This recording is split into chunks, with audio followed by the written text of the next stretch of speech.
Good morning, this is Vicky. And this is Jo. And we're the Two Natural Ladies. And we talk about the good news we all need and ways of getting the most out of life. We help people with practical, uplifting ways we can all make a difference. And we're striving for better, not perfect. And we love a good laugh. Please enjoy the show. Two Natural Ladies are here. We're in the house. We're in the house. We are. Oh, and that sun is shining in, which is lovely. Sunshiny day. Yes. I found some information about Brene Brown, who is someone I really like, and she's done lots of TED Talks, and one of the TED Talks, which I really do like, is her vulnerability one. Yep. And I love it because we are, as human beings, we don't like to be vulnerable, and yet it actually opens up so much to our lives when we are vulnerable. Yes. And she actually looked at 6 years of data looking at people who had a sense of worthiness, and those that did have a sense of worthiness had certain things in common. One was courage. They were willing to share their story and be imperfect. 2, compassion with self and others. 3, authenticity leading to connection. And 4, vulnerability, which is the birthplace of joy and creativeness. What we were talking about before, and I kept saying, we love the story. We love it. So we love to hear how other people are faring in life and what they're doing, and I find I get a lot more out of people sharing their story than I do out of someone saying this is what you should do. Yes. There's an authenticity to it, isn't it? And you can map it onto your own world, and we've talked about this before too, where often people I know when I've been vulnerable and shared a story of something, usually a struggle, that other people have then said, well, this is what's happening in my life. Yeah. Whereas I know if I hadn't shared that, they would not have told me, or very unlikely they would have told me what's going on in their life. So vulnerability does open us up to connection and joy and compassion. And I remember, when we did some of the personal development work with both, and in those courses they would ask people to stand up and share, and obviously often it felt risky to do that because what would people think? But there was one time where I really opened up about something and had an interaction with the leader, and I felt famous afterwards. People come up to me and thank me for sharing and talk to me about it's like it opened up my world, and I struggled as in primary school, feeling like nobody wanted to talk to me, and I still carry that into my 20s, and there I was at playtime in the break with everyone around me. So it's quite remarkable, and still we must be wired not to share our vulnerabilities. Yeah. And yet, again, as you were saying, it showed something that you would never have expected would happen. And the layers for you, because what you were saying before about a problem shared is a problem halved, it would allow probably a lot of whatever was going on at that time to be released, let go of, allow you to move on. And for me, what happened in the same courses that you were doing, I got up because I actually like being the star of the show, you see. Yes. And so for me, I got up to tell this amusing story. And so I started telling this amusing story, and then the leader came up, and I can't even remember what he said, but he said something, and I burst into tears. And because it was on top of what was going on. Right, yeah. And there was an upset that I wasn't sharing at the time. I was going to tell this amusing story and sit down. Everyone would have laughed and, I would have looked good and all the rest of it. And, of course, I ended up crying and, he said, this is what happens. This is what you do. And, so it enabled me to discover that whole don't know area. It was something I wasn't even aware that I was doing.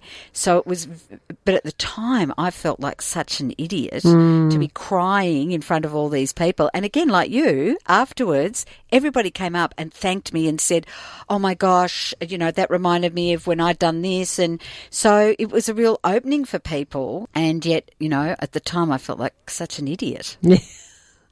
Oh, it's interesting. It is. Yes. It is. So yeah, because the other thing that Brene talks about too is that because we don't want to be vulnerable, we end up eating, drinking and taking drugs. So a way of numbing because, any way of not being vulnerable. Not feeling how we're feeling. Yes. And yet what we're missing out on is the joy and love and laughter, which is what comes in. So I can't drink any more gin? That's it. No more gin for you. Or red wine? Look, you can have one, all right? One. A day, an hour? A minute. All right. Yes, that's very good. I'll leave it to you. All right. So my turn to share? Your turn. So this is from somebody we interviewed a while ago. Yeah.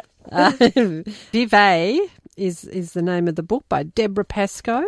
And this book just keeps on giving. I just open it up and go, oh, that's interesting. And she's certainly somebody who shares her stories and is vulnerable. She is, yes. So there you go. So this is the secret to life. Okay, mental stamina. If your energy is up, that means your body clock is working better. When you have physical strength, you're bound to feel good. There's no doubt about it. Research has proven this to be true. Have you ever had one of those days where you're unstoppable? Yes, the more you do, the more it seems you can do, yes. On the other hand, have you ever had those days where it feels like everything is hard? Yes. I've definitely had both, she says. And during stressful times or intervals of sorrow, it is absolutely crystal clear these unstoppable days come to a trickle. But what I've learnt is by doing the smallest thing on those tough days or exercising even the smallest bit, I feel much better. Yes. But that's what eludes me is doesn't matter. I can be doing consistently the same thing every day, but there are days where I feel like I'm powering and like I've been sucked into a vortex of, and I just off we go. And then other days I'm just pushing stuff uphill all the time. I think what I notice is, as she said, do a bit of exercise or just, because there are days when I wake up and I go, I just don't want to get out of bed, and I have this conversation with myself about getting out of bed.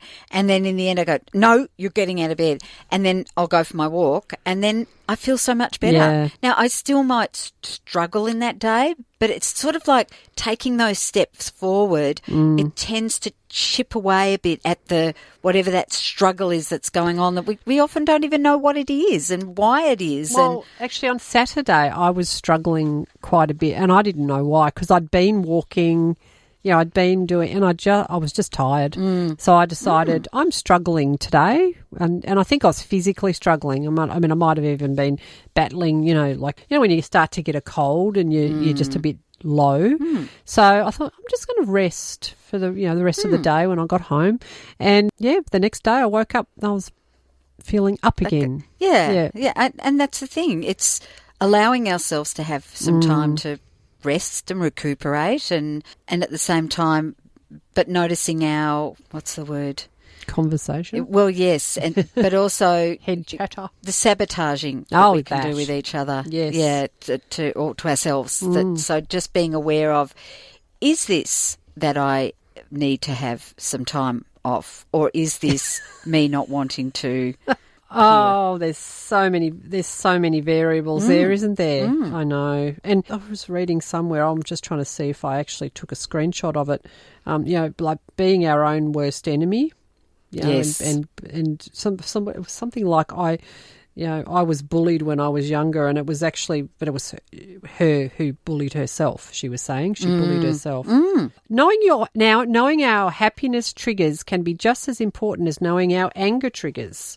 Here we go. So that's nice. Pretty little pictures. So happiness triggers could be a hug, clean sheets on your bed, a favourite meal, your favourite smell, like a nice candle or essential oils, sunlight or time outside, acts of kindness, a hot coffee or tea, favourite music, and moving your body, whether you're dancing or walking or whatever. So there you go. There's some happiness triggers. Beautiful. And there's going to be absolute happiness after 8 o'clock. When we've gone. When we leave the studio. No, not because we've gone, because they know that they can listen to us all day. That's right.